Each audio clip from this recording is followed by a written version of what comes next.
Good morning, everybody, and welcome to this joint event between the Calimero project and the ALIGNED project. Um, I'm also Massimo Pistel, coordinating the ALIGNED project, and here is Eduardo Enteña here, coordinating the Calimero project, and we welcome all of you, also the online participants that are connected, I guess. I start by introducing Voki Achilleos, Head of Sector in the Biodiversity, Circular Economy and Environment Unit at the Research Executive Agency of the Commission, and she has some introducing remarks for us today. So welcome and thank you for being here. Thank you. So, good morning, ladies and gentlemen. I am very pleased to welcome you to the joint Science for Policy session of the projects ALIGNED and CALIMERO.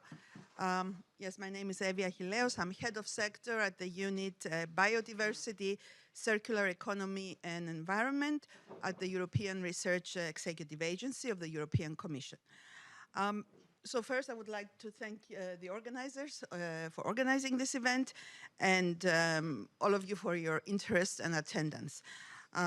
It's a pleasure to be with you here today and share with you how we at the Commission, we strive to bridge the gap between science and policy to facilitate the change towards circularity and environmental sustainability in industrial processes.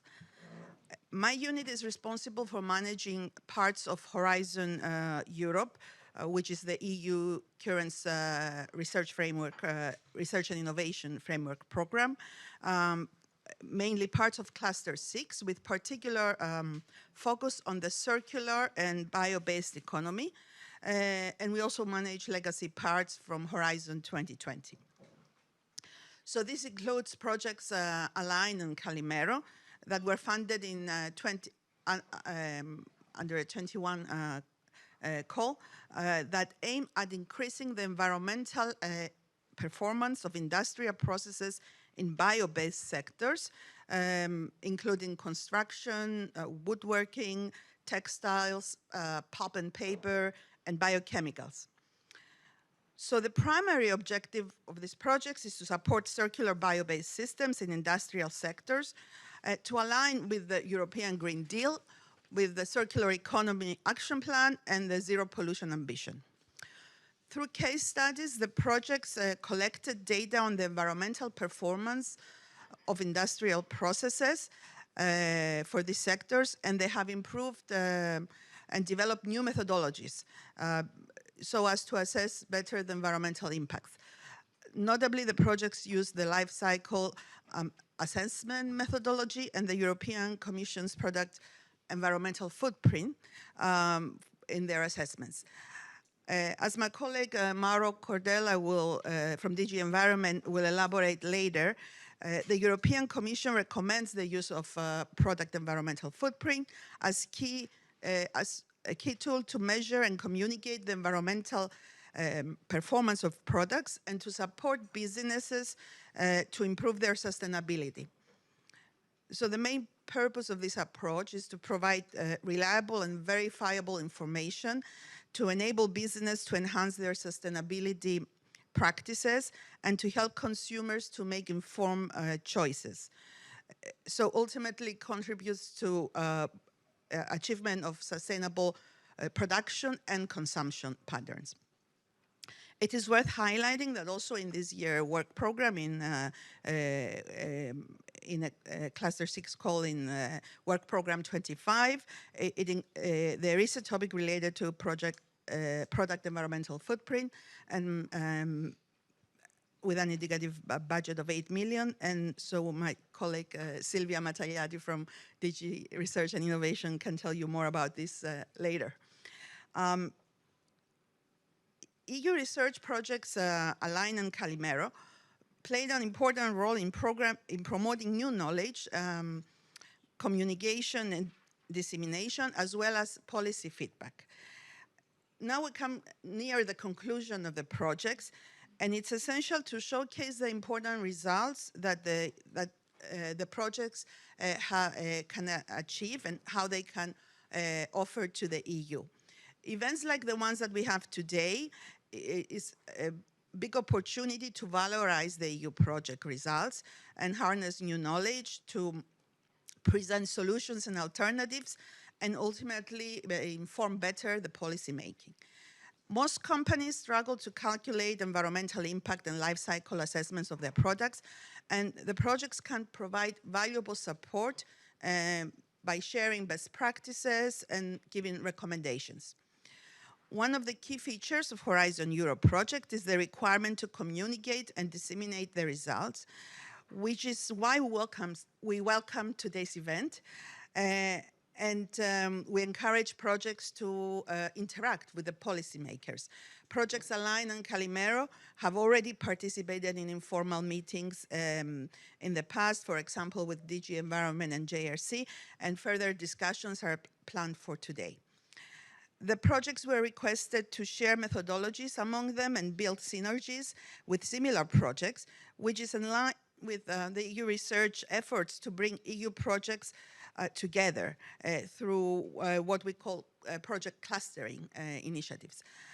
Of course, a single research and innovation project can deliver exceptional results and provide substantial evidence on its own. But we know from our experience in project monitoring that when the projects come together, there are clear benefits. So we facilitate the project collaborations to ensure the synergies among them are strengthened, and this can help to maximize their impact. So in closing, I want to wish you fruitful discussion. I'm looking forward to inspiring presentations and thought-provoking discussions and hearing the opinions also of stakeholders. We have great speakers from CALIMERO and ALIGNED projects. We have policy officers from DG Environment and DG Research and Innovation and industry representatives. So I'm very confident today's event will be a success.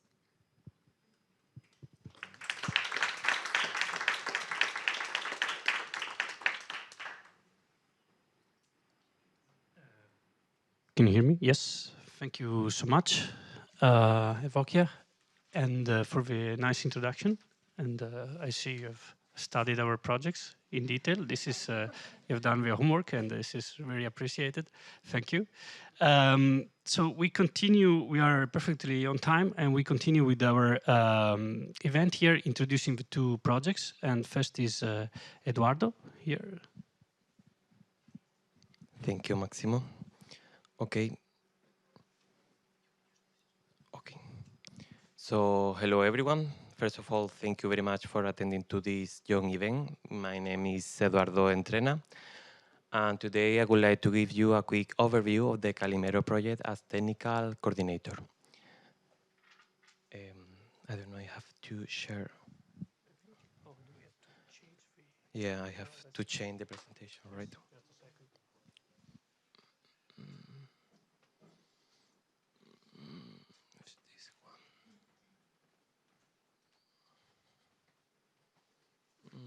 Oh no. Oh, okay. Okay, thank you. So starting with giving you some key information about the project, the official title is Industry Case Study, Analysis to Improve Environmental Performance and Sustainability of Bio-based Industrial Processes. Regarding the consortium, the coordinator is the Spanish sustainability consultancy Contactica, but the whole team is made up of more than 10 partners, which are university, institutions, and companies around Europe.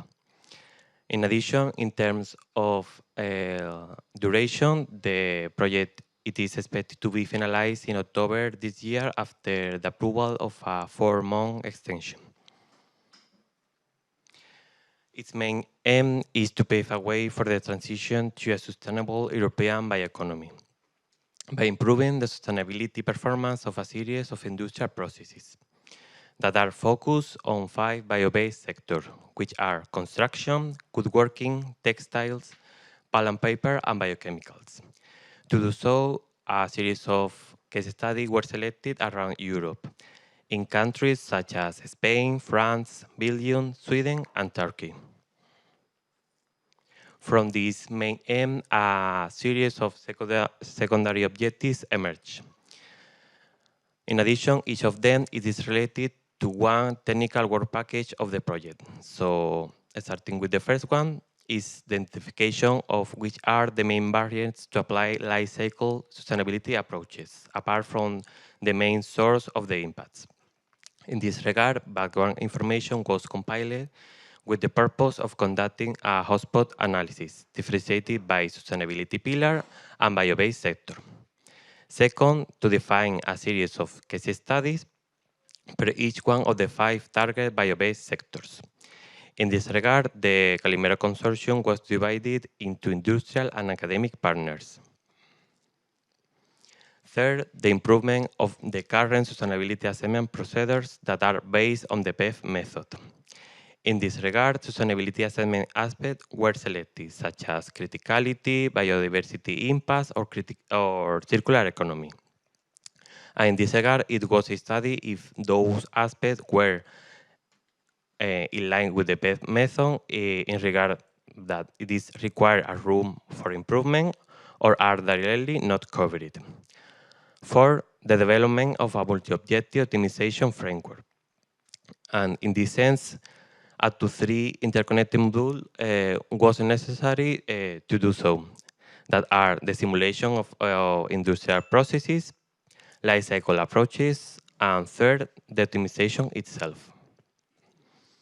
And last but not least, the provision of feasible solutions with better sustainability performance by identifying and applying a series of improvement solutions that articulate or put the basis for providing recommendation and guidelines for 3 key stakeholders in the bioeconomy, which are industry, policymakers, and scientific community. So having given you one quick overview of all the project, it is time to deep on one of the technical work packages. So starting with work package 1, challenges related to bio-based industry. Here we have elaborated a data collection protocol to compile information to conduct life cycle thinking approaches, apart from identify which are the sustainability accounting gaps. In addition, this work package is related with up to 4 different deliverables, and in this presentation I would like to focus in deliverable 1.2, that is entitled Most Impactful Bio-Based Industrial Processes. So having done a division per each one of the target bio-based sector, on the one hand, we have identified which are the hotspot activities. That, as you can see, the 2 main points of concerns are the material inputs required and the energy needs, with the exception of the textile sector that it integrates also the treatment themselves. And on the other hand, regarding the most impactful environmental category, the main point of concern is climate change. While in the following position are particular matter emission, acidification, land use, and the use of fossil resources, minerals, and metals. So moving with work package 2, analysis of case study from target bio-based sectors, up to 10 different case studies were identified, having conducted a series of industrial process simulations, identifying key sectorial and cross-sectorial levers. From its reports, here we will focus in the public version of Deliverable 2.4, that is entitled Key Levers for Improvement of Sustainable Assessment Methodology. So, as a basis, here we have identified the different gaps when assessing production and consumption bio-based system. So regarding the life cycle approaches. So starting with the environmental counterpart, the life cycle assessment methodology, we have identified that there is no differentiation between the bio-based and fossil-based products in terms of the carbon removal during the photosynthesis processes. The same applies for the agricultural and forestry activities, since in terms of the biodiversity evaluation. In addition, there is some gaps in terms of the chemical products composition when evaluating ecotoxicity and human toxicity. On the other hand, we have identified like a lack of expertise or routine when the third party have to provide primary data to life cycle practitioners. And in terms of handle multifunctionality, there are some discrepancy about how to allocate appropriate the end-of-life process. Moving to the gaps in the social life cycle assessment, high quality data and calculation tool were missing. While in terms of life cycle costing, it was difficult to integrate the environmental externality and to collect data that are particular per each life cycle stage. So having identified these gaps per each life cycle methodology, here we propose a series of key levers. First, to train supplier on the importance of provide high quality information to conduct life cycle approaches, the development of comprehensive and dynamic indicator had to be based on the land use indicator to conduct ecosystem services and biodiversity evaluations. In terms of circular economy, it's result of interest to take into consideration the material recovery or the reuse when proposing a standard circular economy indicator to be integrated to life cycle methodologies. And in addition, regarding the ecotoxicity and human toxicity, here it was identified that the engagement of the stakeholder is of paramount importance for create real-world scenarios. And lastly, for the appropriate assessment of the sequestration of carbon emissions, it is also important to follow a cradle-to-grave approach. And in terms of socioeconomic impacts, here it is of interest to establish international guidelines that are particularized by stakeholders and across sectors. In addition, the focus has to be put in the positive social life cycle assessment impacts and end-of-life cost. Okay, so moving now to Work Package 3, methodological development for life cycle sustainability assessment. Here we propose up to 5 new or modified impact categories to refine the current product environmental footprint methodology, including temporal carbon footprint accounting, circular aspect, and toxicity characterization factor, among others. And regarding this work package, we will focus in the variable 3.5, that is regarding the accounting of the socioeconomic impacts. Here are the indicators proposed to be evaluated. That this was based in an agreement between the Calimero project consortium, based not only in our previous background, but also in the importance for accounting for the bio-based production and consumption system. So regarding the social indicators, it can be highlighted the job creation potential, that these allow us to quantify which are the number of job positions that are related with a specific product system, considering not only those jobs that come from the material and energy requirement, that it will be the bad ground system, but also those that are associated with the product system itself, that is the far ground system.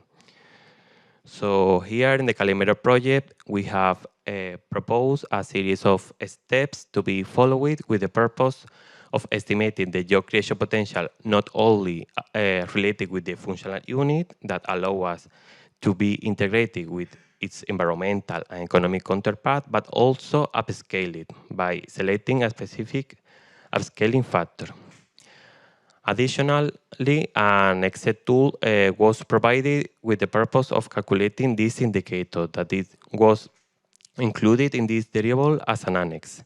Here you can see 2 screenshots that give you an idea about the index that is related and the potential results that can be obtained. And the same apply for the life cycle costing, in which a calculation tool was also proposed, estimating a series of indicators such as the net present value or the levelized cost of production, considering both the costs and revenues from a manufacturing perspective for evaluating the economic profitability. Okay, moving to Work Package 4. Here, the aim was to develop an MOO framework for industrial processes that integrates life cycle approaches. In addition, the focus was put into the integration of the 3 pillars of the sustainability. The result of this work package will be shown in the public variable 4.5. In addition, more insights of this work package will be presented in another presentation today. And lastly, work package 5. Here, it is important to remark that this work package is under development, so we hope to share with you more information. But it is important to mention that we have put the focus on providing at least 10 preliminary feasible sector and cross-sectoral solutions that allow us to configure it up to 7 different guidelines. 5 of them are sector-specific, 1 to policymakers, and the other 1 for life cycle practitioners. And to wrap up with this presentation, I would like to give you a take-home message that is like a quick overview about the Calimero project. Well, this project it is based in the characterization of 9 topics that results of interest for the bioeconomy that are in relation to the life cycle sustainability assessment methodology. In this regard, modeling, conceptual, and data gaps were identified that allow us to open the door to refine or to improve the product environmental footprint method, that is the European standard for life cycle approaches. In addition, the purpose was to apply this improvement into 5 different target bio-based sector, focusing not only on the industrial optimization, but also on the sustainability assessment optimization that allow us to provide a series of recommendations and guidelines for key stakeholders in the bioeconomy. And that has been everything from my side. Thank you very much for your attention.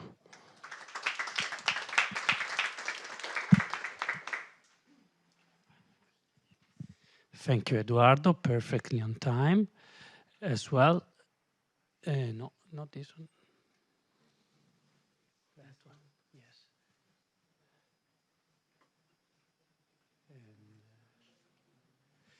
Right, so we move on with the next presentation, which is myself presenting, actually. So I'll just start. My name is Massimo Pizzel again. I'm a professor at Aalborg University, and together with other colleagues, I'm coordinating the ALIGNED project. ALIGN is the short for Aligning Life Cycle Assessment Methods and Bio-Based Sectors for Improved Environmental Performance. And in this project, I can't see the slides, I'm sorry. I think we need to maybe... Yes.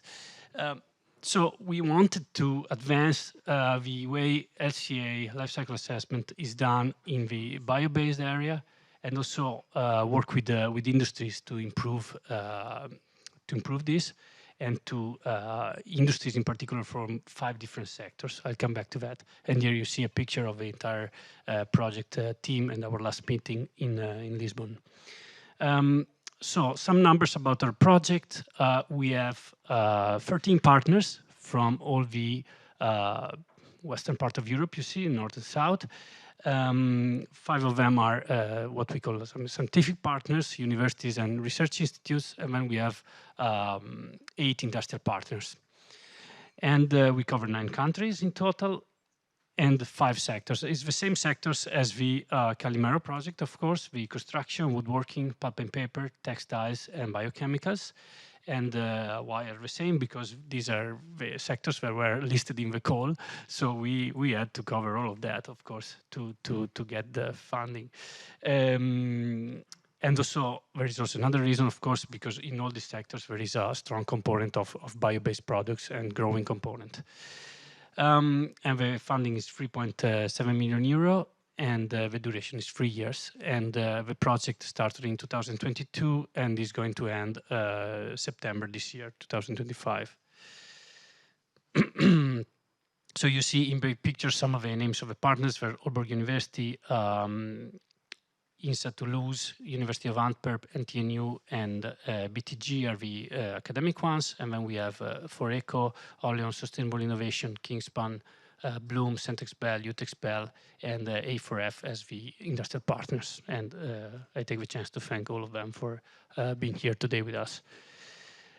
So we have 3 main objectives in this project. The first is to improve, harmonize, and align LCA methodologies to assess bio-based products and technologies in these sectors.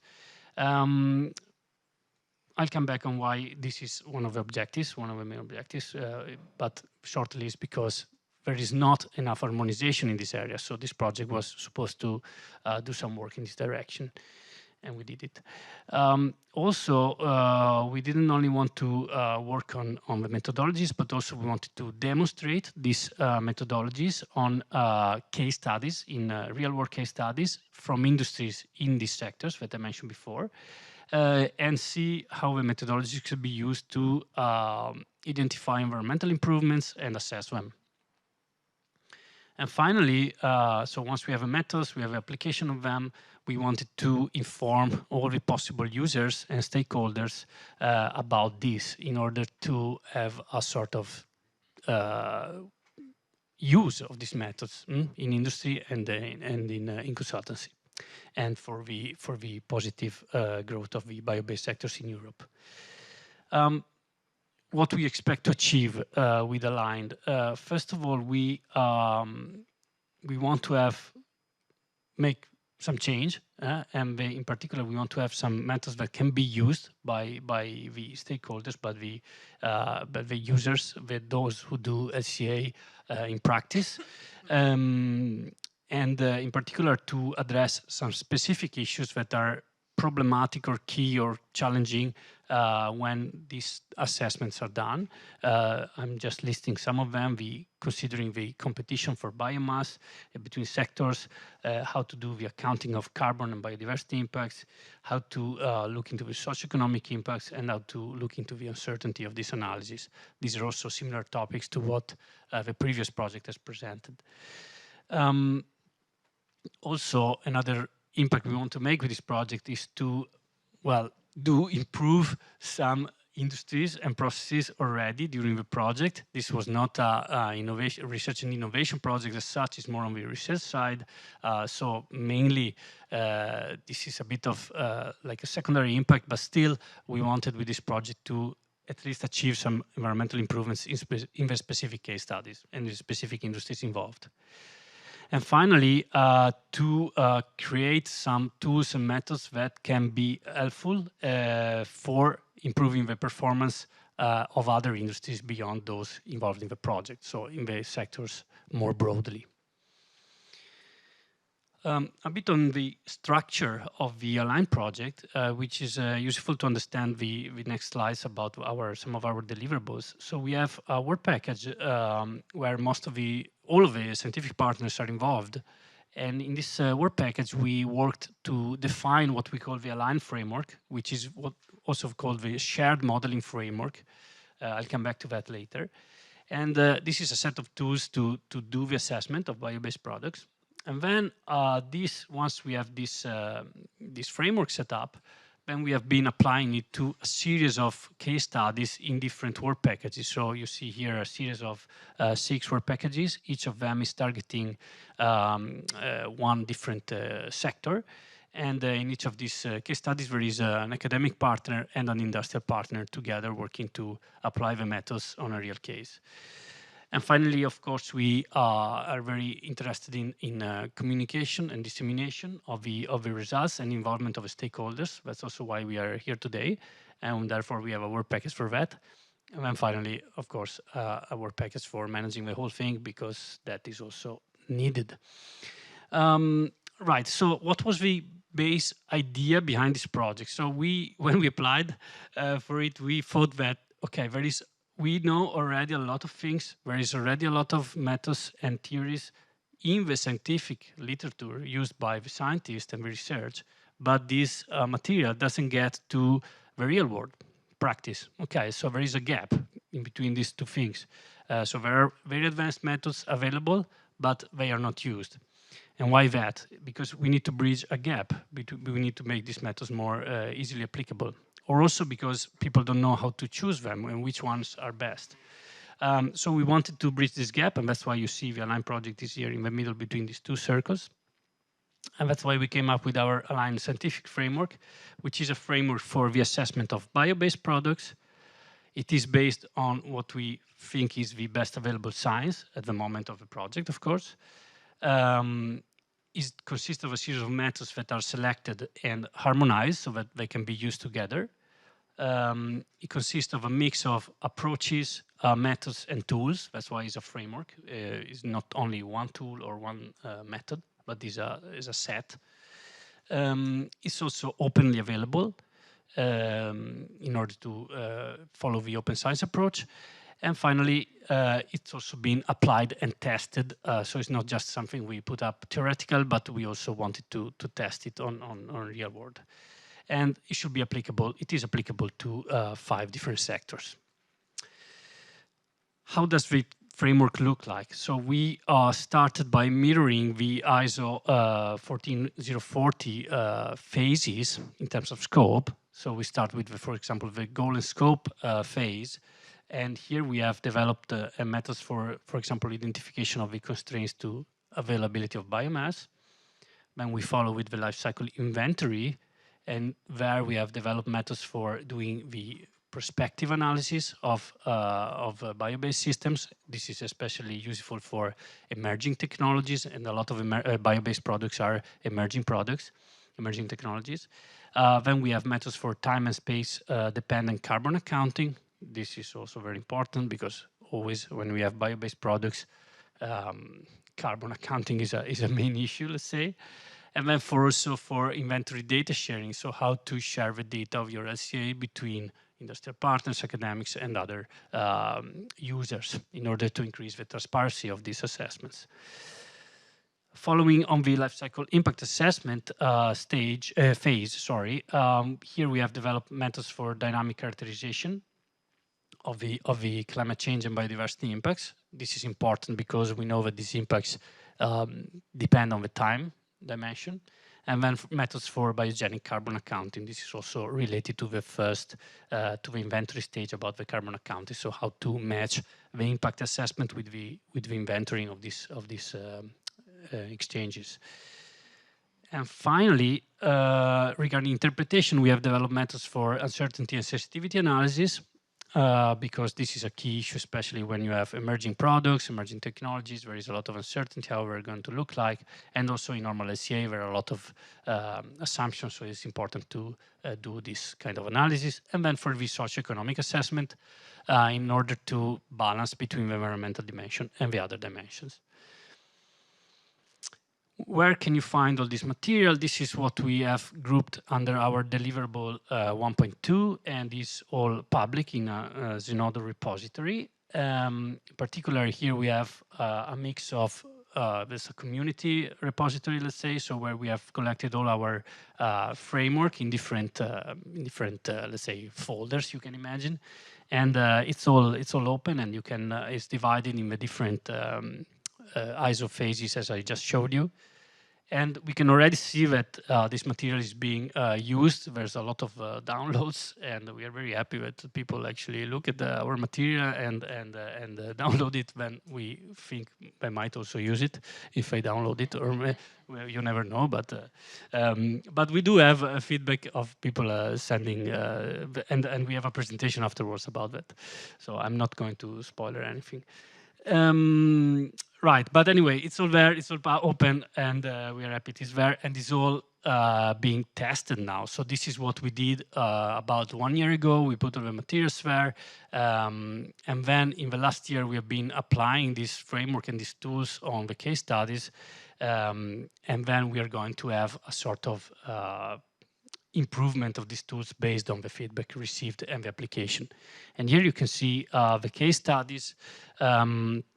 Now it's very small. So we have, again, the 5 sectors: construction, woodworking, bio-based textiles, pulp and paper, and bio-based chemicals. And for each of that, as I mentioned before, we have the industrial and academic partner together working. And then they are also in different countries. I mean, I'm not going to in the details with all the things, but in any of these cases, there is a specific bio-based product and specific alternatives and specific improvements that we are looking into. And also in all these case studies, the methods that I've been presenting before have been used. Maybe not all methods in a case study. We have a sort of different matrix, but all the methods have been tested in at least 2 of those. If not more. Yes. All right, so what have we done so far, though? So we have what I just described, one scientific framework, which is open, and we call it a beta version because we are going to improve it in the end of the project. We will have a second version, final. The testing has been done in all case studies in a coordinated way. And we are now seeing the results of this application. We have also received feedback on our methods, both internal in the project by the partners and also external. We have done methodology workshops and surveys and also interviews, and you'll hear more about that in a presentation later. And then we have, in the different case studies, assessed different several performance improvements, and some of them have been also demonstrated. As I mentioned in the beginning, this is a more methodological kind of project, so it's not like innovation where there is a lot of implementation, but in industry, but still we have done some. And finally, we have done a lot of dissemination and communication activities. And also we have been in contact with different standardization initiatives to try to have some of the findings of our project disseminated integrated in the standard development, and is being used by industry already. We have feedback. Last slide. So as also Vokia mentioned, we have done clustering activities with all the similar projects in the same area, besides also Calimero. We also use the Horizon Results Boosters to further communicate and disseminate results, and hold free methodology workshops with a lot of participation. And then we have been to different events and webinars, and you will also hear more about that later. And that was it from my side, and I thank you for your time and for listening to this presentation about the ALIGNED project. Thank you.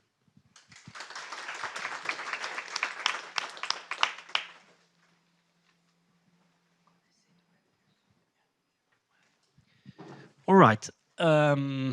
Still me talking. So we move on with the agenda. And so you've heard a little presentation overview of the 2 projects. And now we thought about going a bit more into the details of some parts of these projects. So we have 2 presentations coming up, one by Eduardo and one by Laurie Hamelin here, sitting here, that go a bit more into the details of specific parts of this project. We are trying to get the presentation up. It doesn't work. We need help.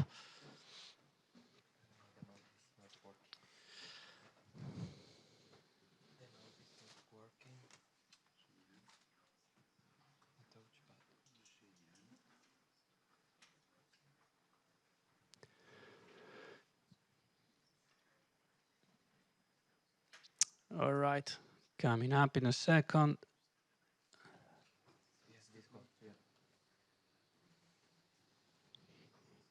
Here we go.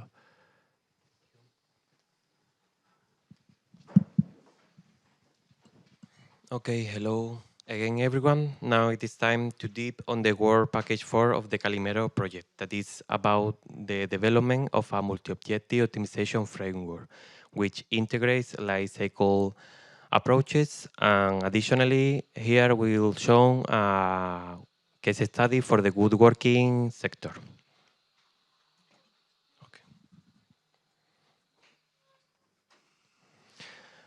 Okay, so starting with giving you some information about the woodworking case study. Here, it was a collaboration between Contactica's academic partner, who was in charge not only to conduct the life cycle analysis, but also applying the optimization tool, as well as CC4 as industrial partner, which provide us with primary data apart from its industrial expertise.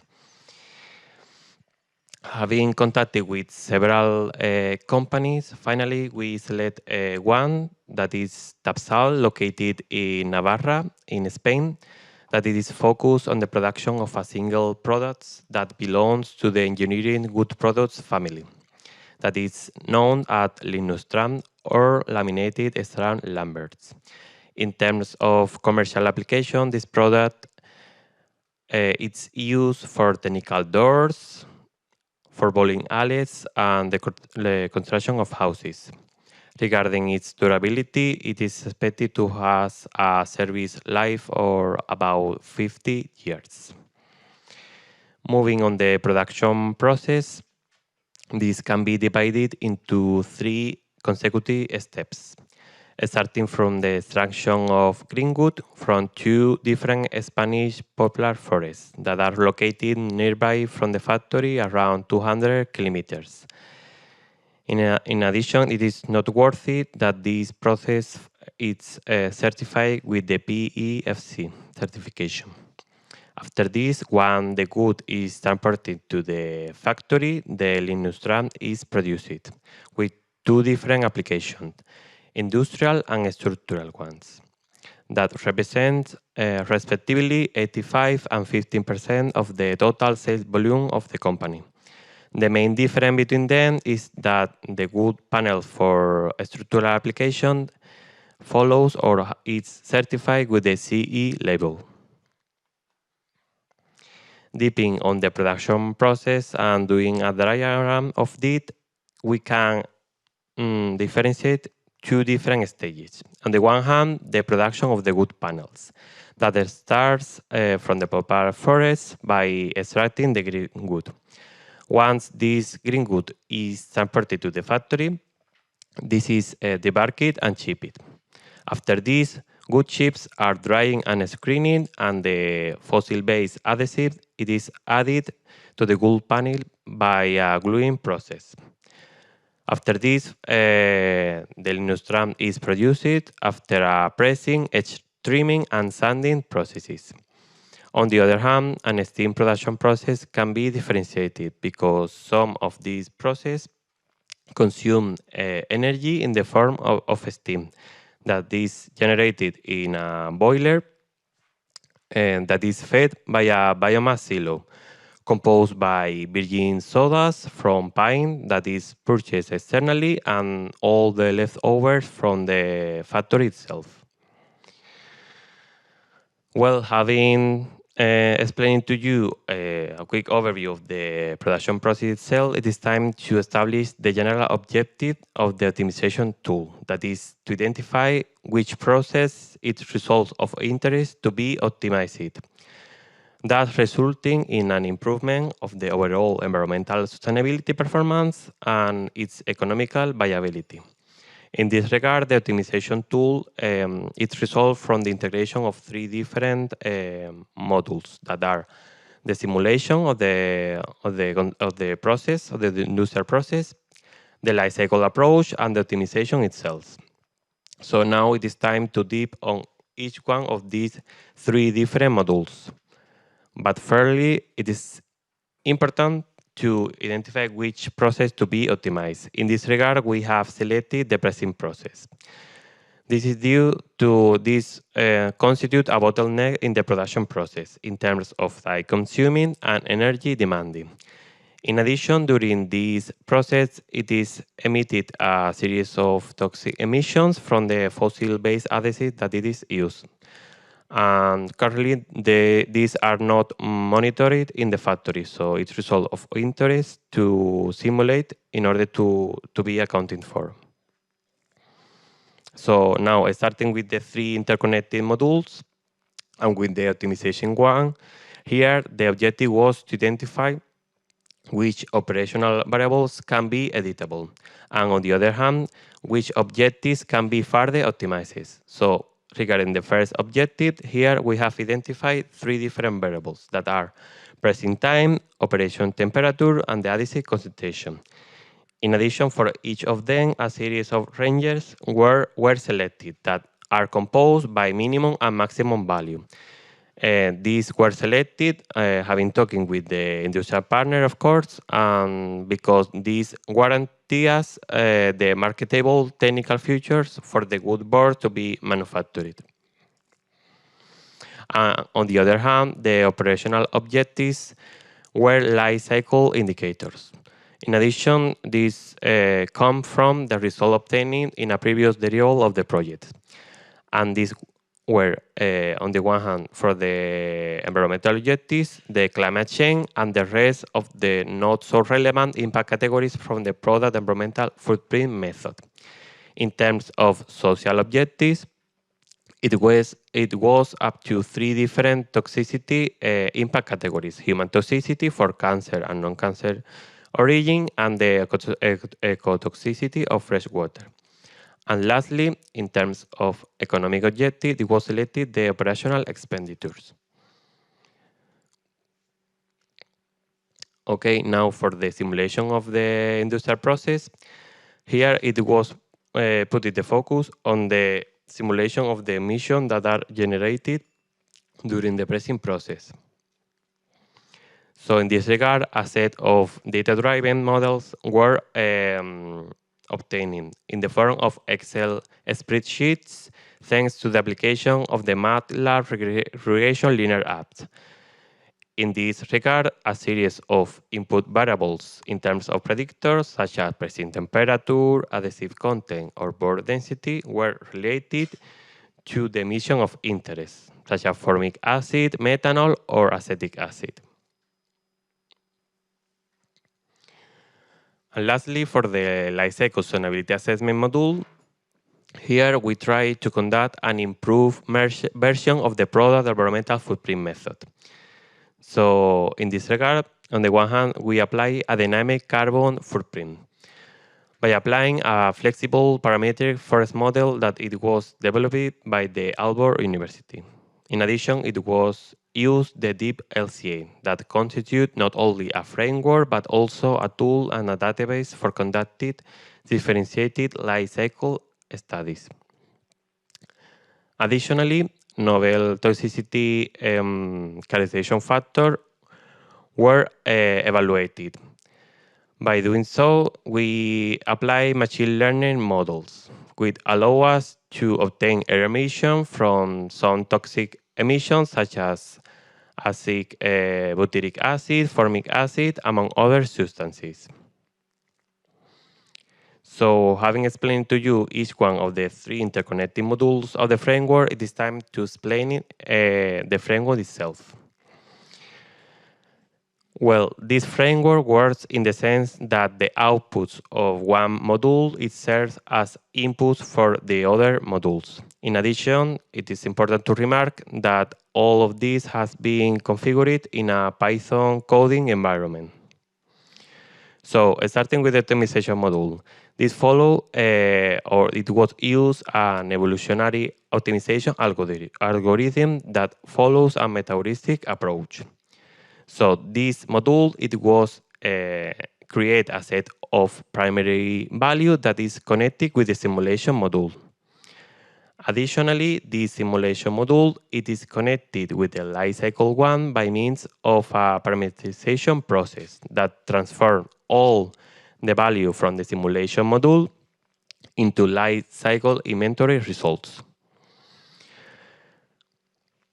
In addition, for the lifecycle module, here the background data was compiled by using EcoInve database, and the foreground inventory system, it was using the Bragway library.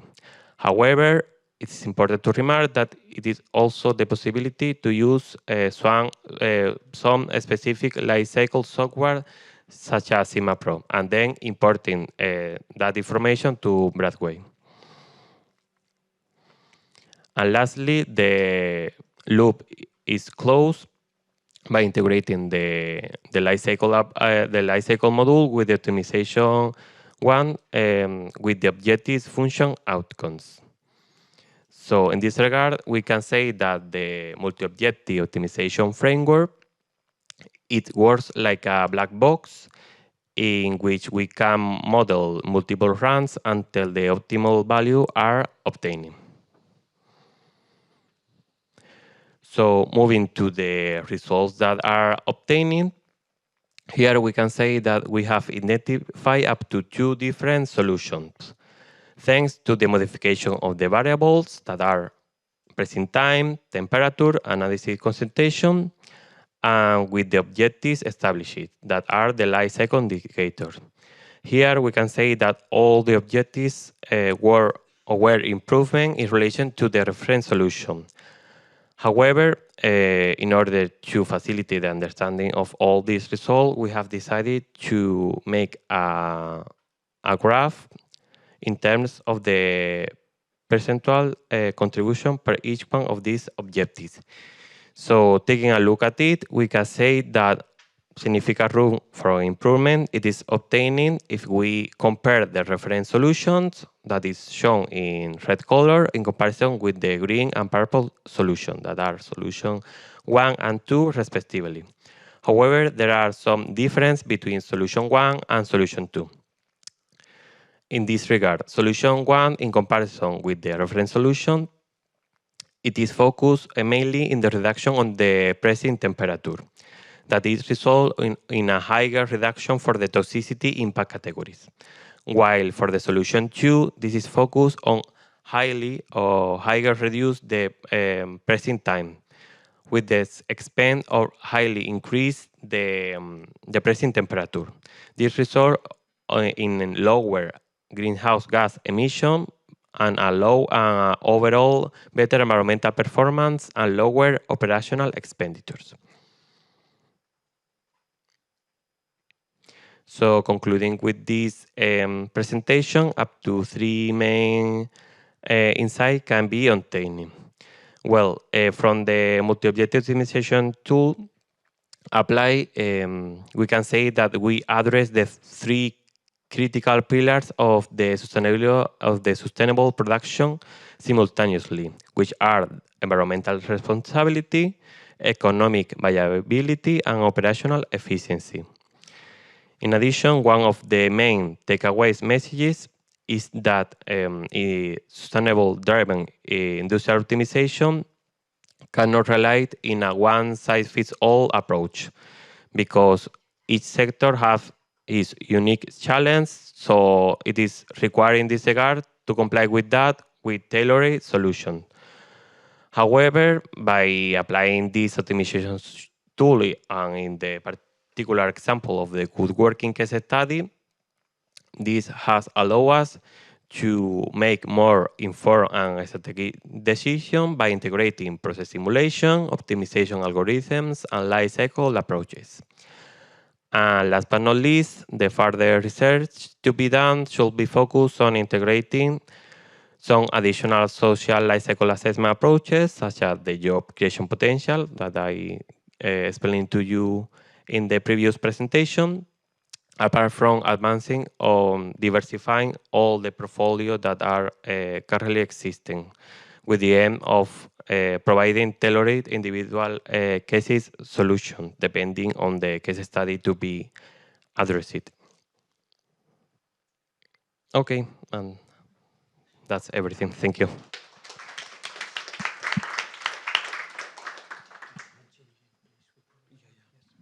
Okay, thank you, Eduardo, for the nice presentation on the research highlights for the Calimero project. And now we have another presentation on research highlight from the ALIGNED project instead, and this is Laurie Amelin. I think she will present herself in a second while she finds her presentation, and can tell you that after this presentation we will have a short question answer time, and afterwards we will have two more presentations focusing on the interaction with the stakeholders in the two projects. So what we gave in a way to the stakeholders and what we got back from them via feedback.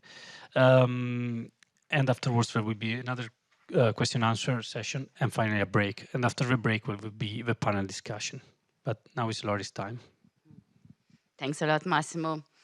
Good morning, everyone. So my name is Laurie Hamlin. I'm chair professor from the French INRAE, so the National Institute for Agriculture and the Environment, and I'm based at INSA Toulouse.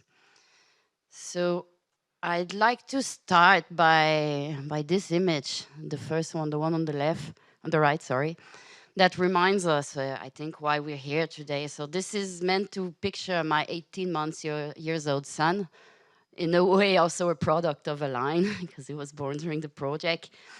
And he is going to be 26 by 2050. So if we want to be on the left side of the picture, we really need to get towards GHG neutrality, greenhouse gas neutrality. And to do that, well, we need to decrease or to have a GHG mitigation, to induce additional carbon sequestration, and also to keep the fossil resources deep down in the ground where they are. And this is where bio-based solutions are really important and comes into play. Now, bio-based solutions don't just happen. I mean, there's people behind them. There are thinkers behind it. There are people taking risk. People taking or making investment, and these people, that echoes what Massimo and Eduardo also said before me, they are puzzled. So they ask themselves many questions. So one of them would be how to show the value of what we're doing to the public, how to show the value of keeping the fossil carbon in the ground with our bio-based solution. And these then translate sometimes into more methodological questions, and this is what I'm going to present. But from what I can say, the discussion I had with some of these stakeholders, what we did was very waited for and is very welcome in the community, but not perfect yet. So these recommendations, what are they? So here it pictures the repository Massimo was mentioning. And the key baseline principle we wrote in the guideline we have in this repository, one of them relates to the system boundary. So it's to implement what we call cradle to grave. So it means don't do cradle to gate. Then you avoid the inconsistency to have a carbon negative product. And if you don't know how your product is going to be used, then you can make some extreme assumption of scenarios. So regarding to when the carbon is going to be released in time. That's better than ending up with a minus product, because that doesn't exist. The carbon always ends up to go back to atmosphere someday.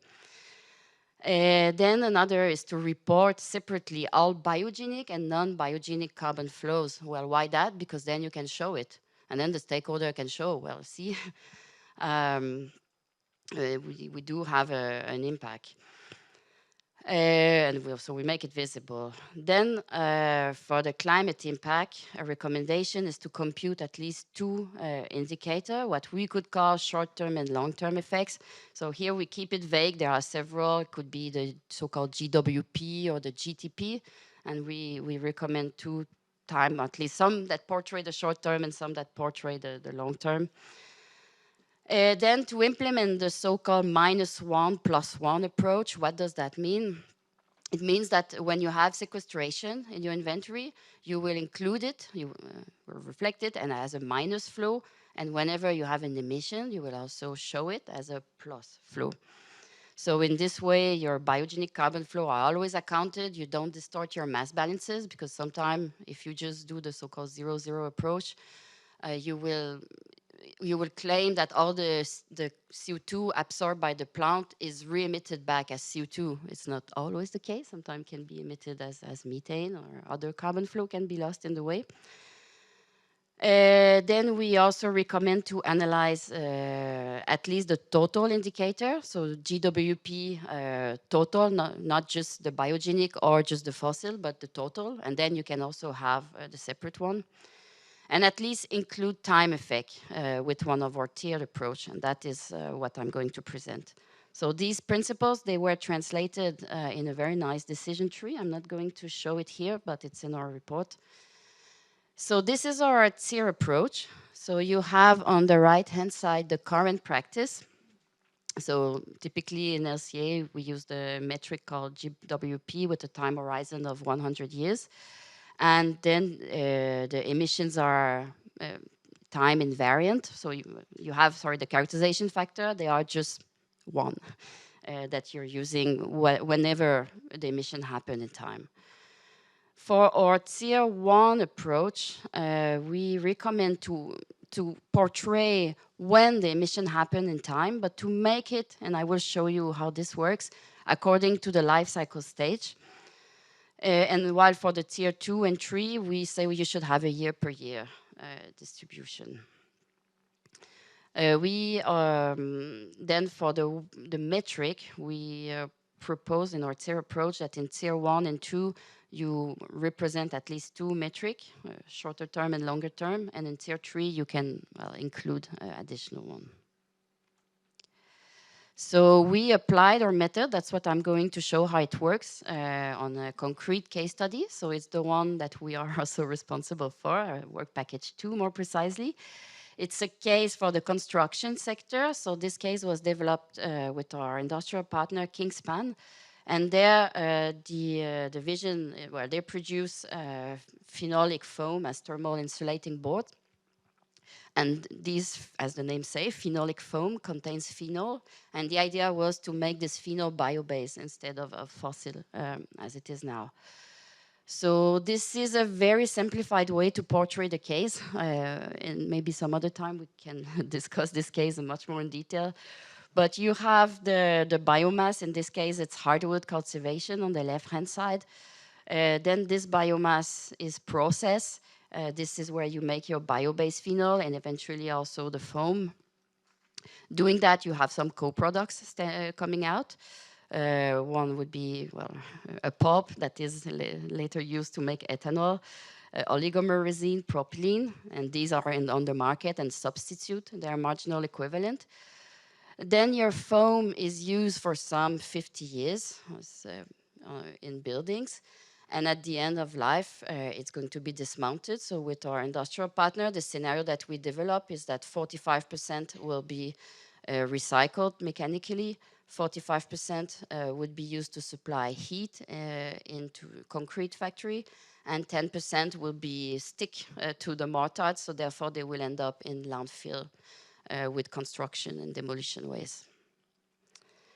So applying our method, how it works. So we separate it by life cycle phase. I don't know if I can, no, I cannot, of course. No, it doesn't matter, but you see it, that's what you see on the top left, life cycle phase, hardwood cultivation. And here this takes place between 2025 and 2065. And then we just take in the middle, okay, let's represent that, all the emissions related to that, let's represent it happening at 2045. So it's year count 20 because we start in 2025, so year count 20 from the beginning. Then the next stage is the manufacturing, where we put it all together. Here we know it's happening 1 year after we start. So the emissions happen there. And the last stage, end of life, 50 years later. So after, I mean, the lifetime is 50 years, so 1 plus the 50. So then at 52 years later, we have the emissions for the end of life. Then we translate that into our inventory as we do in a typical LCA. So we will have the flows of CO2 fossil, biogenic, methane fossil, methane biogenic, and N2O happening at this specific, that then we put them or assign them at this specific year time. Yeah, it should have been at the same time. And then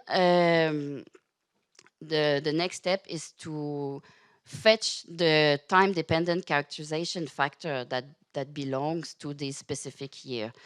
This, we did not invent them, so it's not that we made something new in the line. We use well, let's say, recognized and acknowledged framework. This is the one of Levasseur et al. 2010. In this case, this is also available in our repository, so you can go and fetch these characterization factor for the different year. So this is what we did here.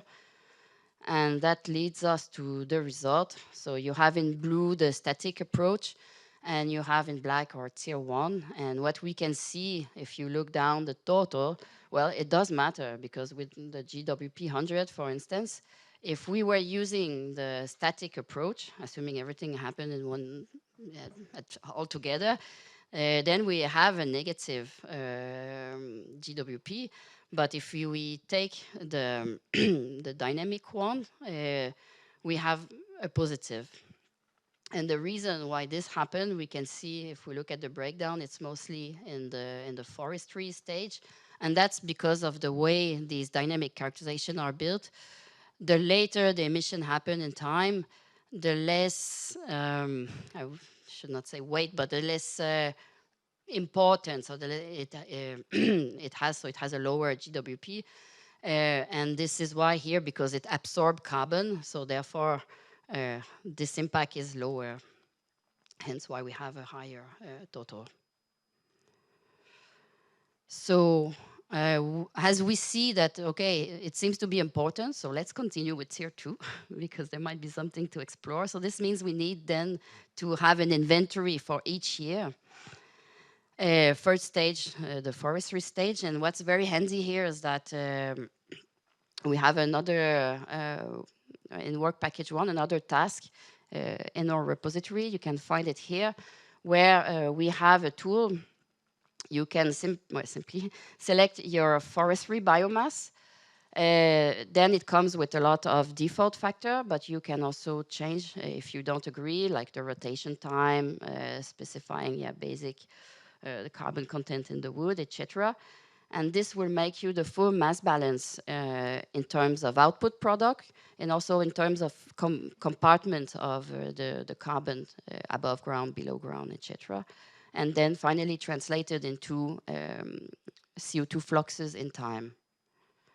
So very nice. We could just retrieve this from our tool.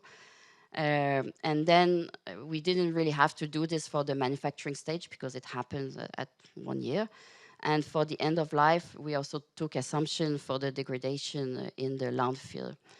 And here what we could see is that the results between tier 1 and 2 are different, but still it's not as significant as comparing with the static approach.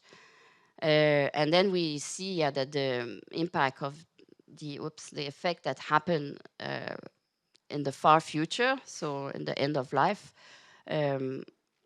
we see that these matters less, hence why the big difference between the static and the tier approaches. So this can also be plotted.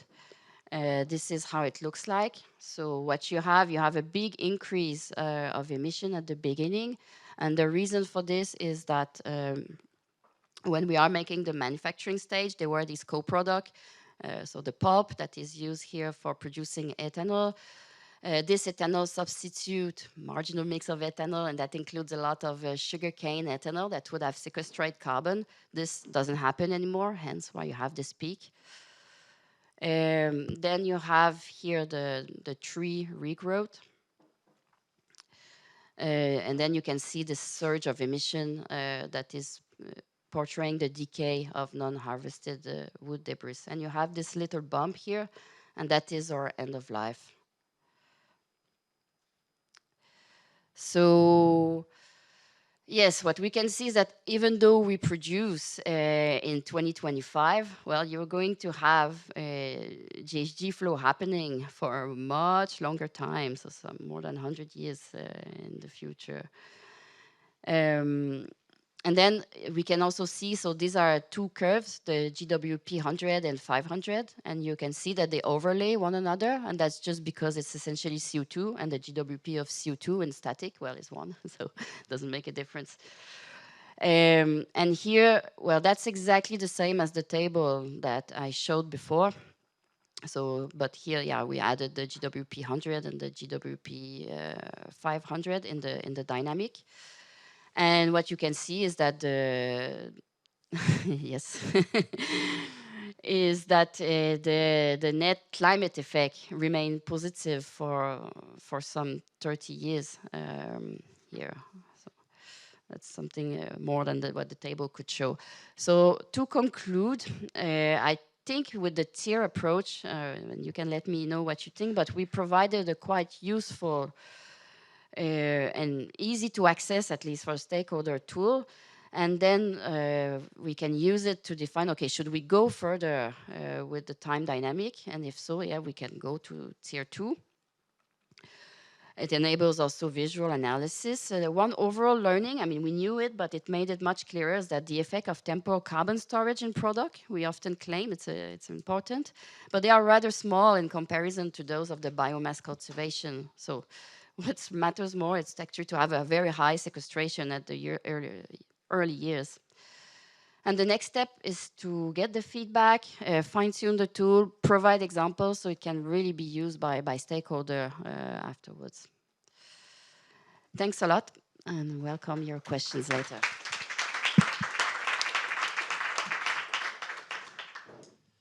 Excellent. Thank you for the very nice presentation.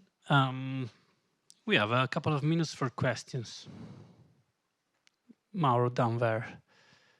Do we have a microphone there, or we have plenty of microphones here? We have also one on Zoom. One on Zoom, yeah. A priority to people in person.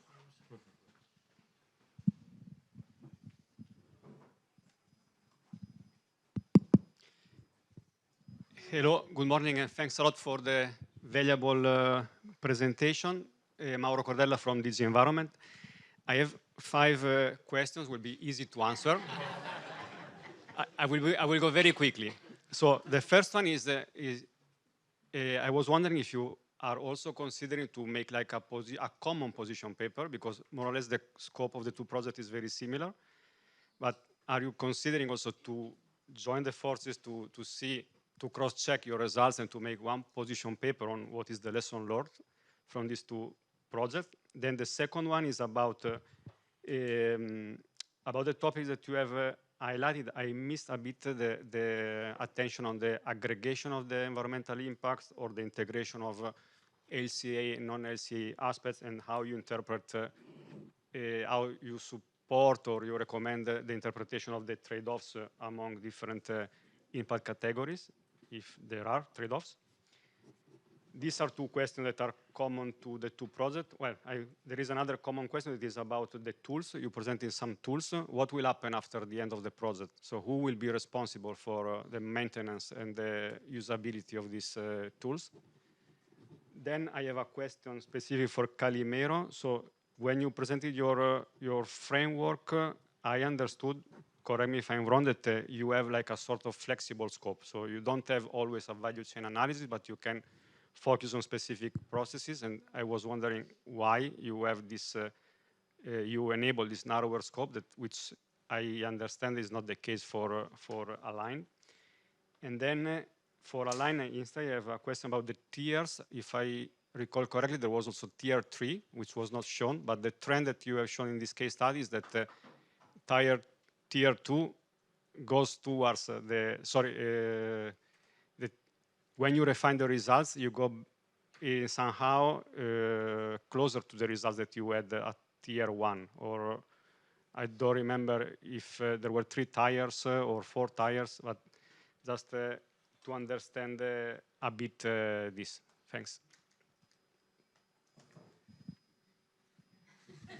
Yes, all right. I think I can answer the first question. Yes, we would like to have a common position paper.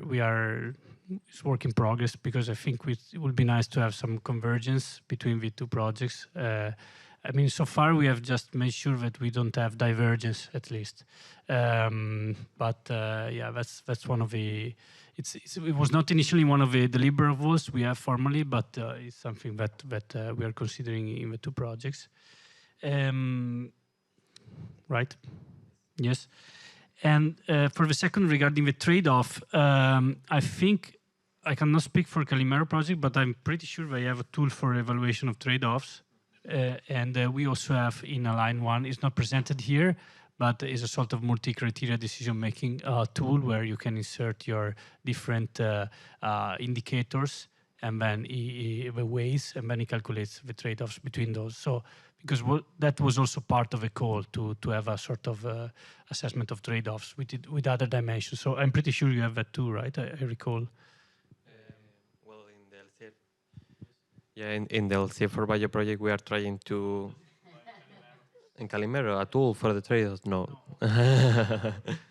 Yeah, but the main aim of the multi-objective optimization is that try to optimize multiple objectives at the same time and trying to avoid the trade-offs between environmental, economic, or social objectives.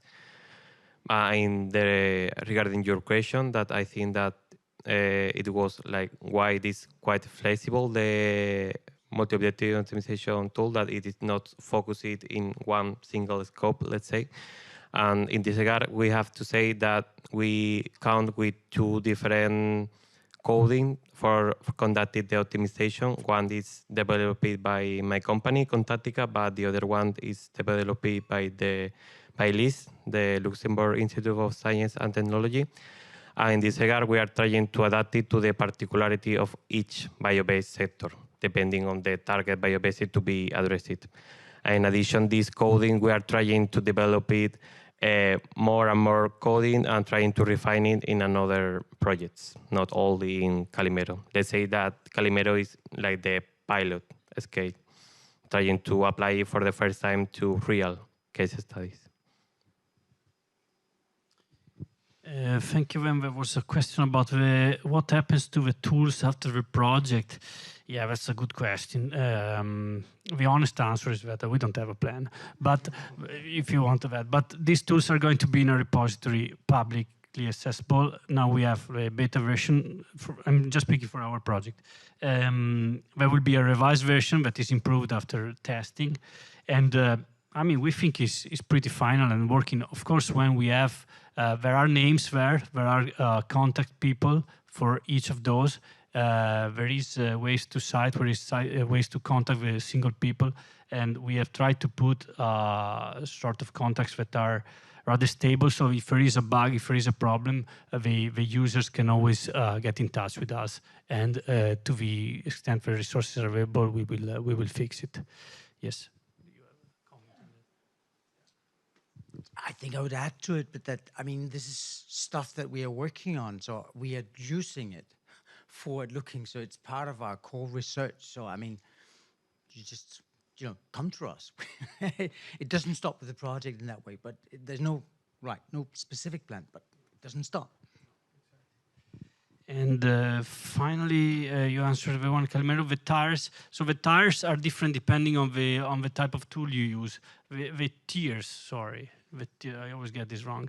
When I'm tired, I don't get the tiers right? But the tiers is something we invented in a way, or we figured out, because it's very difficult to find out what is the level of skills of the users of these tools, right? So we said, okay, you can have a simple analysis and you get some results.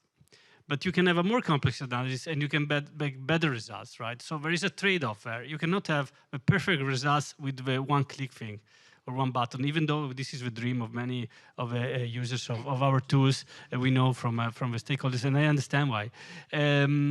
So we tried, in any case, to identify some levels of complexity. So you can increase the complexity and get more deeper into the analysis, but if you have no time and resources, we give you like a basic level. And I don't know if we got this right. We are now we have a chance to revise these tiers in the end of the project, and we are probably going to revise some of them, because what we thought was simple was not as simple as we thought, let's say. So we are going to retarget it a bit. No, I guess it's fine. I mean, just to be very sharp on the question, there is a tier 3, and compared to tier 2 is just to add more metrics to represent the climate effect. And then we can also even go to tier 3 plus, and that would be, well, the project that Eduardo was mentioning, LCA for Bio, to really ground it in the climate science. But we need to keep it accessible to stakeholders. That was the idea. So tier 1 could be just as fine. And then the time effect or this dynamic characterization factor can be reflected. It's already better than static. I think we are very, I don't know, we don't have time, but let's take the question from Zoom. It arrives here flying with a mobile. How did you account for biogenic carbon in your assessment? Does your model consider a temporary carbon storage in long-lived bio-based products, or is it immediate release at the end of life assumed? This is a kind of very technical question, but the answer is, how did you account for biogenic carbon? I think it was presented in the previous presentation quite clearly, +1, -1 approach. Carbon storage in long-lived bio-based products. Is carbon storage? Yeah, we have a sort of decision. Yeah, temporal storage, not permanent. And then immediate release at the end of life assumed, yes, right? Depending on the end of life. I mean, if it is end of life where you store stuff in the soil, that is not immediate release. But if you burn the material, yes. So it depends. I mean, we don't have recommendations for how you make the end of life. We have recommendations for how you account for a carbon depending on your end of life. I think we close here with the questions. Thank you all. There were a lot of them, and we have scheduled a very short time. And we move on with the next part of the program. And here we have this is a Science for Policy event, so we thought that it's important to not only to report of the technical content for the scientists, but also report on some of the learnings that we have from the interaction with the stakeholders. And here I have Milena Amaral from the Calimero project coming, and then Patrick Rauma from our project. You can come and sit here if you want in the meanwhile.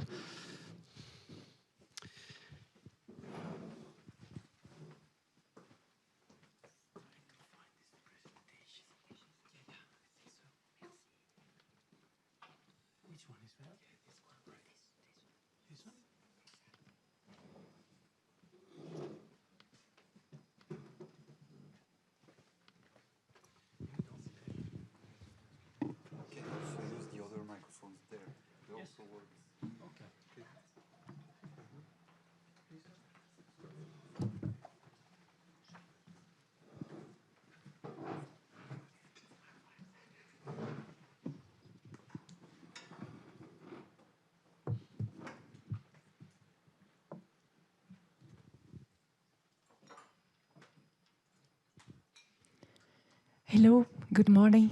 So I'm very glad to be here. This is an excellent opportunity to bring back some value for the community.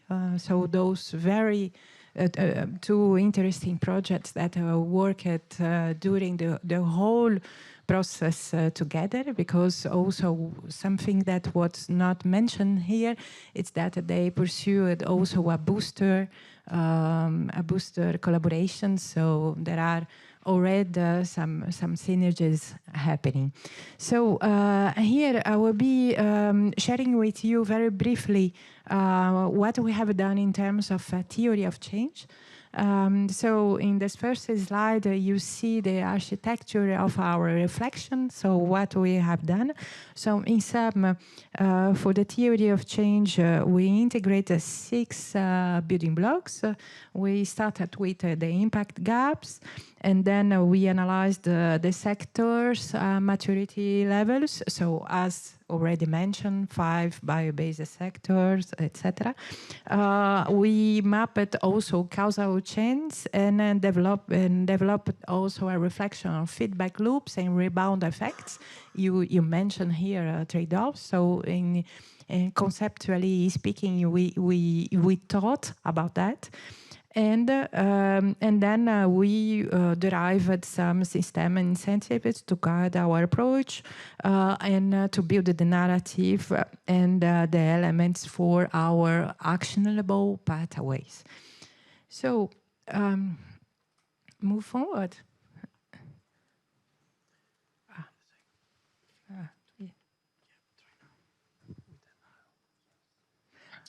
Yes, perfect. So here you have, I know that will be complicated to read, but you have an example in your brochure.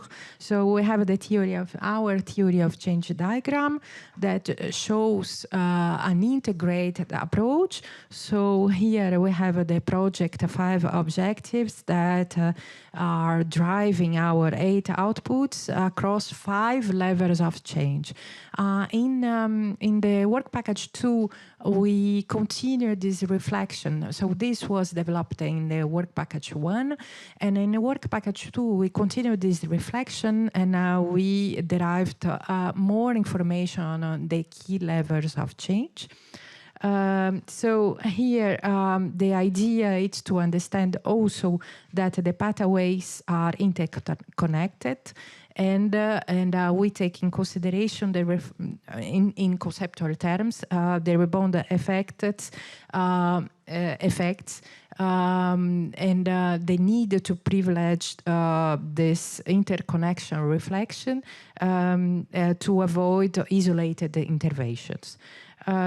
So the idea is that each pathways contribute to our ultimate goal, so reinforce sustainability in those five bio-based sectors.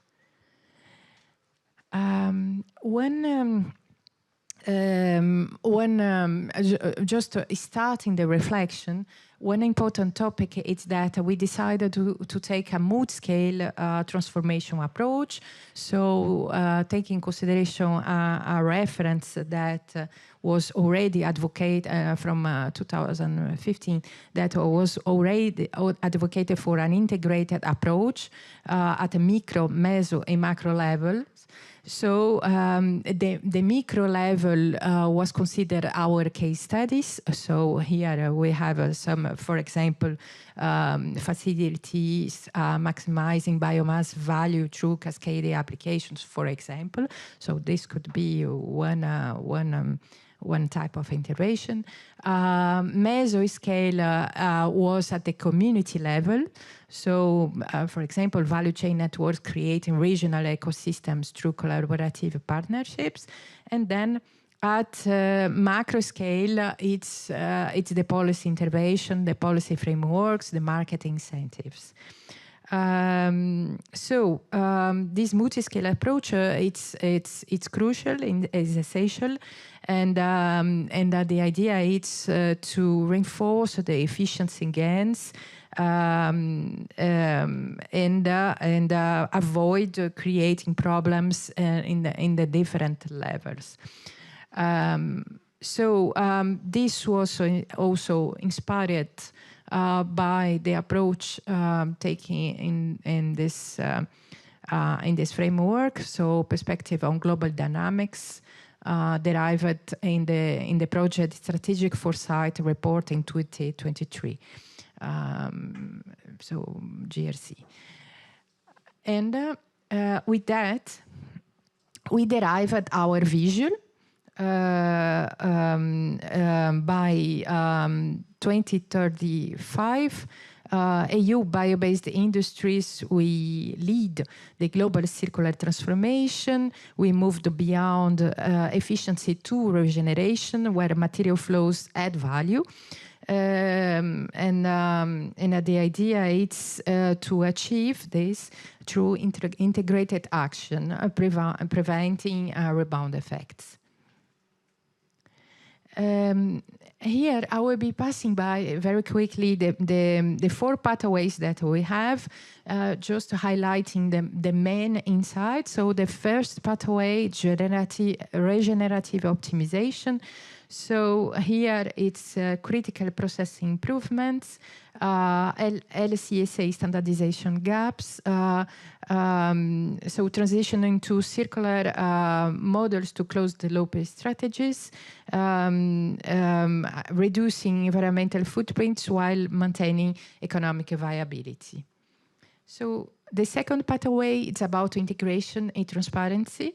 Here we take in consideration the work that have been done in terms of methodology advancement.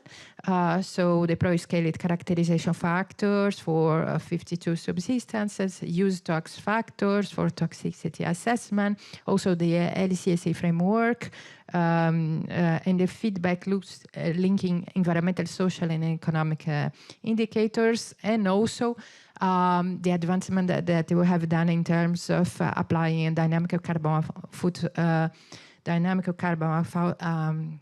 footprint methodology, and that it's kind of linked to what was shared also by our colleague from ALIGNED. So the third pathway, it's about collaboration. So collaboration in adaptive governance. So it's also taking consideration industrial symbiosis that was not very much mentioned here today, but cross-sector collaboration, it's something that it's kind of very powerful to unlock sustainable innovation. And here this pathway is highlighting this topic. And then we have the final pathway, balancing bio-based demand. So this was not very much mentioned also today here, but it's the idea to understand the trade-offs through biodiversity impact assessments, ecosystem services evaluation, also taking consideration criticality assessment and integrating life cycle costing with environmental assessment. To move forward, we derived 6, but I will be passing very quickly. You have this information in your brochure. 6 potential success indicators in the long term in terms of impact. We are talking about from zero fossil fuel adhesives and woodwork, reducing textile industry water consumption, pulp and paper use of energy, recycling rates of paper, construction material substitution, and also symbiosis. So in this presentation, we derived, so I know that you cannot read it, but you have some baseline and also plausible references showing that this impact could be, it's plausible. And with that, also I give some highlights in terms of our key levers. So critical, we derived 10 leverage clusters driving transformations, and barriers that were identified in terms of data management, also regulatory misalignment across the EU states, low readiness level in terms of technologies somehow. And in sum, we have 3 strategic recommendations in terms of leveraging on the AI moment to support the data systems, integrated impact models, and also taking consideration rebound risk metrics. And with that, our final slide in terms of the policy recommendations, it's moving towards integration of isolation, so merging circular economy, and bioeconomy strategies. Only 20 of 76 countries currently integrated both.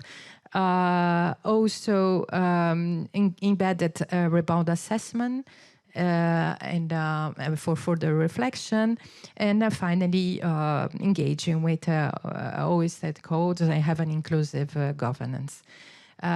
So from efficiency to regeneration, and this was our presentation. I just we share some words about the tools that you have in your deck. So we have two tools. So you have the brochure and also the cards that could be used for further reflection. Thank you.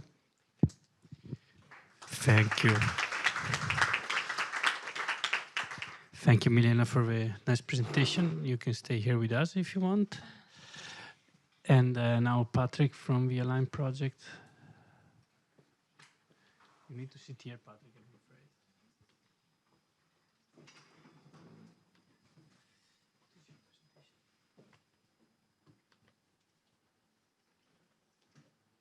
This one?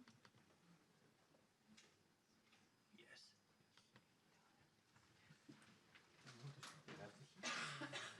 If you want to see the screen, you can stand. Can I stand? Yes. Oh, it's wonderful.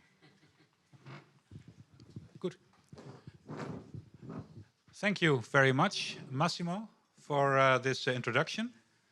My name is Patrick Ruimerman. I'm from BTG, and it is my pleasure to tell you about our little contribution to this very great work which we did with this very nice team. It is about the stakeholder engagement, which we did. The objectives are twofold. The first one is very normal.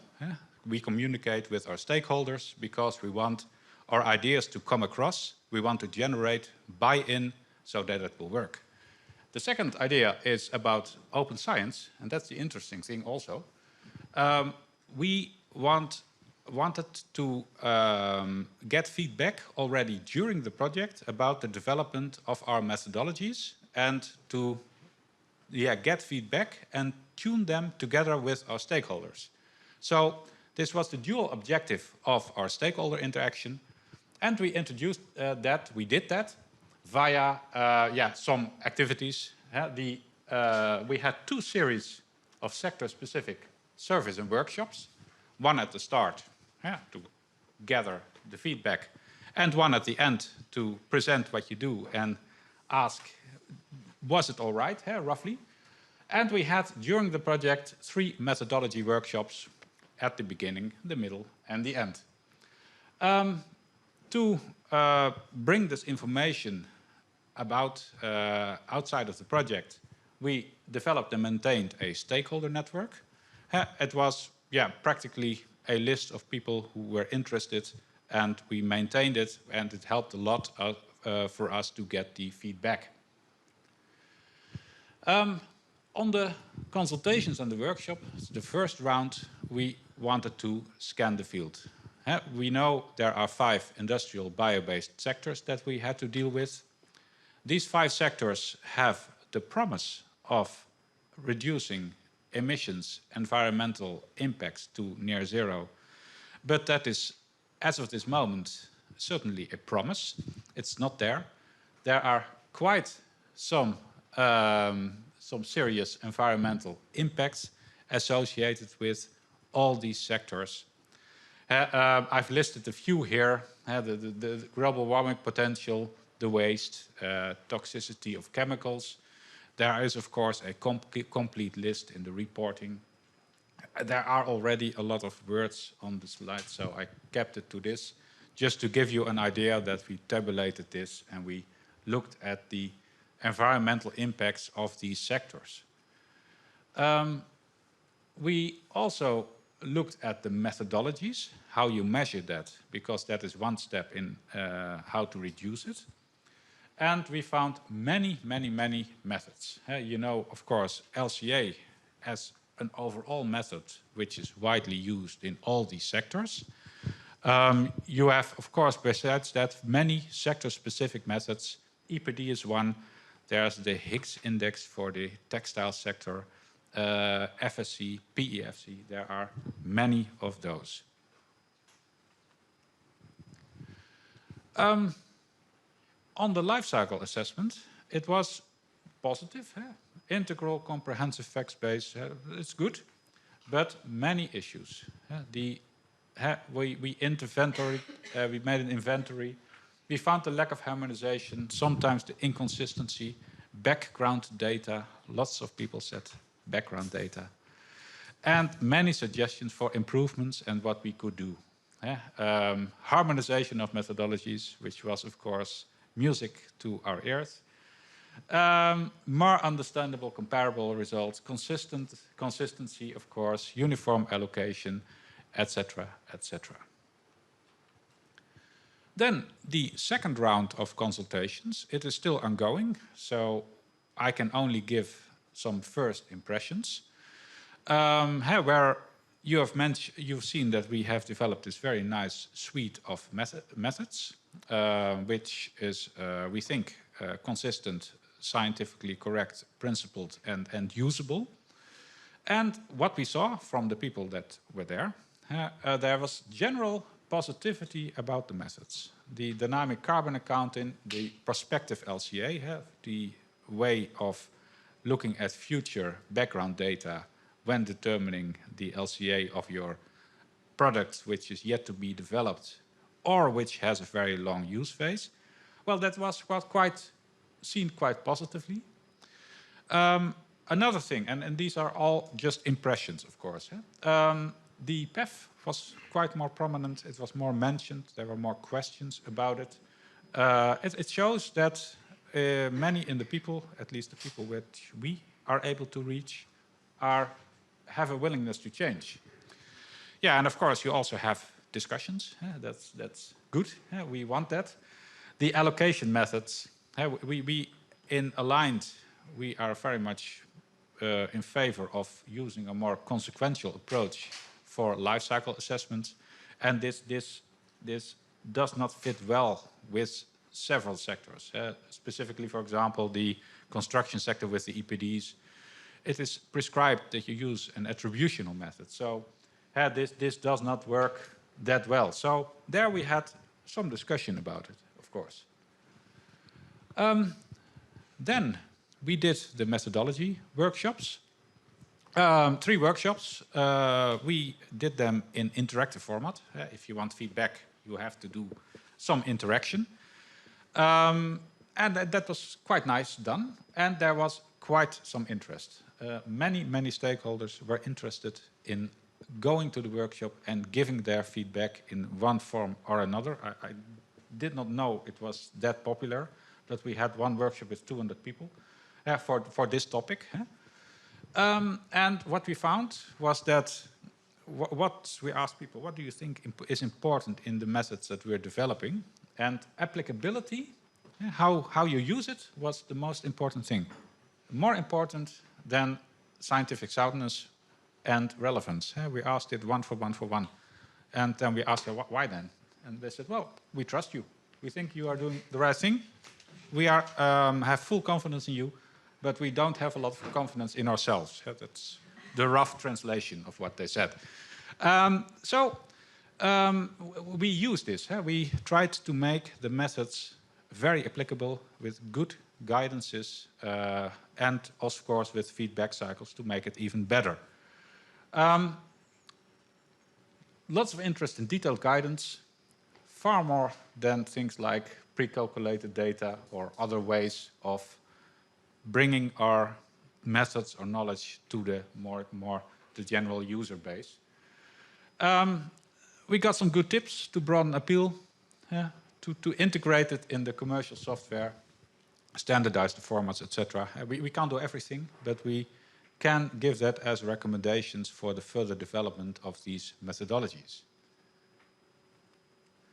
Lastly, some observations on the whole process of the stakeholder alignment.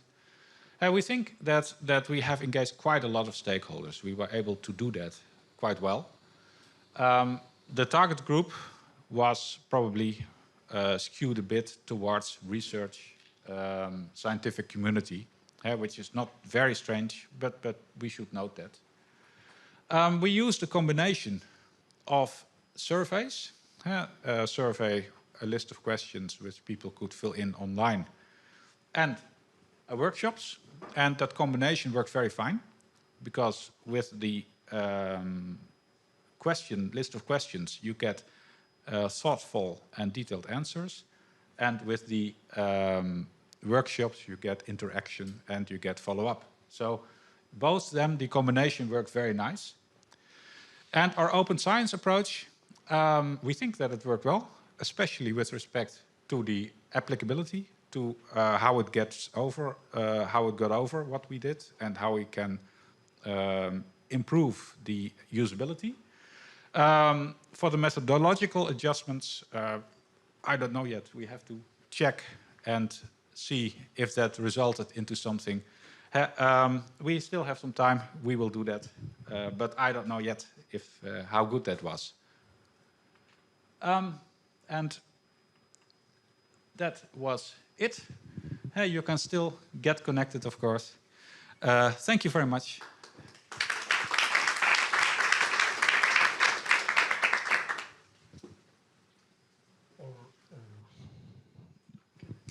Hello. Yes.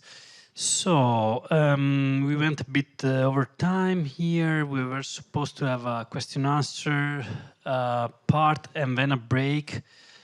I think we can take one question if there is one quick one. Mauro has exhausted his share of questions for the. No, there is one here from front, please.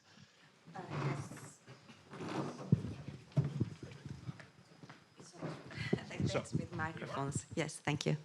Thank you very much for these presentations. My name is Silvia Maltagliati. I'm the policy officer of the topic. So basically the one that drafted the call under Horizon Europe. So I really trust in the results of the project and in you. In fact, I see that many very good results are coming, and deliverables hopefully will be provided by the two projects. So I'm not really a question, maybe it's an invitation for the follow-up of the projects, because your tools may be really relevant for the other big projects that will be funded under Horizon Europe as well, and the Circular Babies Europe joint undertaking, because they have the mandate, in fact, to do an ex-ante assessment of the environmental impacts of their operations and an ex-post assessment. So I think that the best would be to get in contact with other scientists and researchers and developers of the bio-based industries and innovation, and to meet them in order to understand if you can collaborate and cooperate with these big projects. The calls for 2025 of the CB joint undertaking opened in April. I think that I see you nodding, so you know them very well. And yeah, so I invite you to meet them and try to implement your tools in the next projects. I think that this would be the best. Thank you. Thank you. I think it's point taken. We don't have much to answer, but it's a very good suggestion. Thank you. All right. Thank you so much. Then I think we are in time for having a little break here. We have 10 minutes to take a coffee, and then we will be back at 11 for the panel discussion. Please stay with us, also online. Thank you so much.